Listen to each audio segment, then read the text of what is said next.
para analizar el impacto que tendrá en el sector productivo nacional la renegociación de los acuerdos comerciales con Estados Unidos y la Unión Europea. Tenemos el comentario de la doctora Edmé Domínguez, catedrática de la Universidad de Gotemburgo. Pese a sus muy evidentes reveses en la política interna, el gobierno de Peña Nieto puede presumir de dos grandes éxitos a nivel externo. El Tratado de Modernización entre México y la Unión Europea firmado en abril pasado y la muy reciente renovación del Telecán, aunque por lo pronto solo sea TLC con Estados Unidos. Pero ¿son en verdad éxitos? ¿Para quién? Estos tratados, igual que sus predecesores que estos reemplazan, están fincados sobre la premisa de que México necesita a toda costa integrarse al comercio internacional, a las cadenas globales de producción y abrirse sin límites a la inversión extranjera. La teoría neoliberal es que solo así lograría México o cualquier otro país que siguiera la receta la suficiente inversión, comercio, creación de empleos para alcanzar el tan anhelado desarrollo, que para algunos es solo más empleo, mientras que para otros es más bienestar mejor repartido. El problema es que el costo de esta estrategia, adoptada después de la crisis de la deuda a principios de los 80, fue muy alto. Destrucción de las industrias locales que habían surgido en los 60, 70 porque no eran competitivas, destrucción de gran parte de la agricultura para el mercado local y regional por la pérdida de subsidios e inversión, afectando sobre todo la producción de maíz, ya que no podía competir con las importaciones de Estados Unidos, ellas sí subvencionadas por el gobierno norteamericano. Enormes consecuencias ambientales por la producción industrial y de agroindustria para la exportación y más empleos, pero no tantos como se había pensado y mal pagados. Estas eran las premisas y consecuencias de nuestra integración con el vecino del norte, además de más desigualdades entre el norte y el sur de México. Pero eso sí, México se volvió un campeón en exportación de manufacturas cuyo valor agregado en México era sobre todo mano de obra barata y experto en negociaciones internacionales. El primer tratado con la Unión Europea siguió los mismos patrones que el Telecán, y aquí había un incentivo más para las inversiones europeas. Por México podían entrar los productos europeos de Estados Unidos, el principal mercado de la Unión Europea, sin pagar aranceles.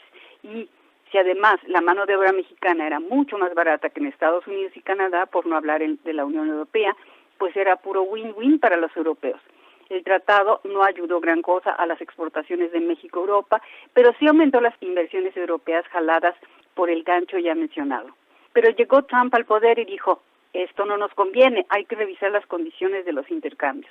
Y después de muchos ires y venires, pues que se logra un nuevo acuerdo para felicidad del gobierno mexicano, pero no para la de muchos de los interesados. Solo para mencionar algunas de las cláusulas renegociadas. Reglas de origen pasan de 62% anteriormente a 75% de producción regional. Esto quiere decir que el 75% de la producción de todo lo que México quiere exportar a Estados Unidos o Canadá tiene que haber sido producido en la región. Ya no pueden ser partes que vengan de China o de Europa, como era el caso. Pero además, el 40-45% de toda la producción de automóviles o autopartes debe ser hecha por obreros que ganen al menos $16 por hora.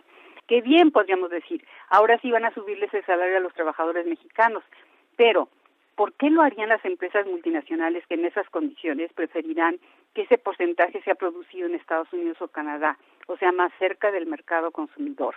La cláusula de negociación de conflictos, otra concesión a Estados Unidos, que podrá llevar estas disputas a los tribunales que más lo favorezcan. Esto para no hablar de la continuación de las condiciones favorables a los agricultores estadounidenses que exportan a México, por ejemplo, maíz, con las consecuencias ya evidentes para los productores mexicanos. En cuanto al Tratado de Modernización de la Unión Europea con México, la Unión Europea se pulió, es decir, mostró su cara más neoliberal.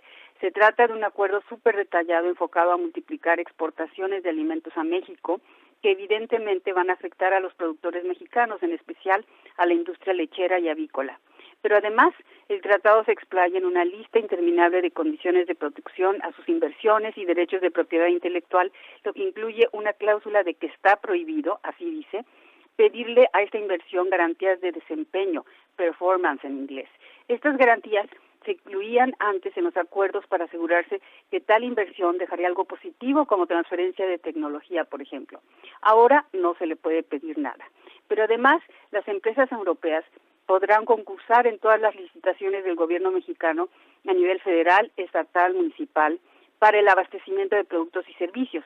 y concursando contra las empresas mexicanas, ya sabemos quién tiene las de ganar. Esto se presenta por la Unión Europea como un éxito, ya que es la primera vez que México accede a este tipo de licitaciones a todo nivel dentro de un acuerdo comercial. Además de que, como en el caso del nuevo acuerdo con Estados Unidos, los mecanismos de resolución de conflictos favorecerán muy probablemente a la parte europea. Y claro, como consecuencia del nuevo tratado con Estados Unidos, es probable que de todas formas parte de las inversiones europeas, sobre todo a nivel de automóviles o transportes, se regresen de México a los Estados Unidos. Así que, ¿qué ha ganado México? Las pequeñas y medianas empresas mexicanas, los campesinos no exportadores, los trabajadores, el medio ambiente mexicano, en fin, el México que no es de la élite económico-política de estos tratados modernizados. Yo diría que nada, si no es estabilidad económica neoliberal, o sea, más de lo mismo. Para Radio Educación les habló Edmé Domínguez desde Gotemburgo, Suecia.